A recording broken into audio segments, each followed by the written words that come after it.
ஒரு கழுதை வருதா இல்லையான்னு பாத்துக்கிட்டே இருக்கோம்னா அப்படி மானிட்டர் விட்டு பாத்துக்கிட்டே இருக்கும்போது இங்க வாங்க இங்க நல்லா பாருங்க சொல்றேன். அப்படி பாத்துக்கிட்டே ஸ்கிரீன் சேவர் வரும்னா அப்ப போய் நாங்க டக்கு டக்கு டக்கு மவுஸ் ஆட்டிடுவோம்னா அவ்வளவுதானே ஆகும்.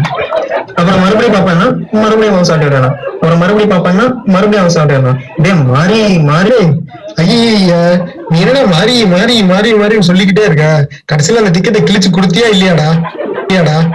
அதாவதுனா எனக்கு பக்கத்து சீட்ல என்ன மாதிரி ஒரு இழிச்சாவை போய் உட்காந்துருப்பானா, அவனுக்கு அந்த டிக்கெட்டை வந்து நான் அசைன் பண்ணிட்டு அப்புறம் திருப்பி அவன் எனக்கு அசைன் பண்ணுவான், நான் அவனுக்கு அசைன் பண்ணுவேன். அப்படியே மாறி மாறி மாறி மாறி மாறி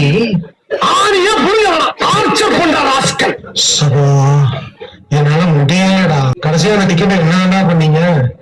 அது வந்துன்னா இப்படியே நாங்க மாறி மாறி மாறி விளையாண்டு இருக்கும் போது கஸ்டமரே வந்து அந்த டிக்கெட் ரிசர்வ் பண்ணி விட்டுருவானா. இப்ப என்ன தெரியுது ஐடி கம்பெனி எல்லாம் ஏன் திவால் ஆச்சுன்னு? மவுச தானே ஆட்டுவேன்னு சொன்னாங்க. நீங்க போய் மாவாட்டு போ.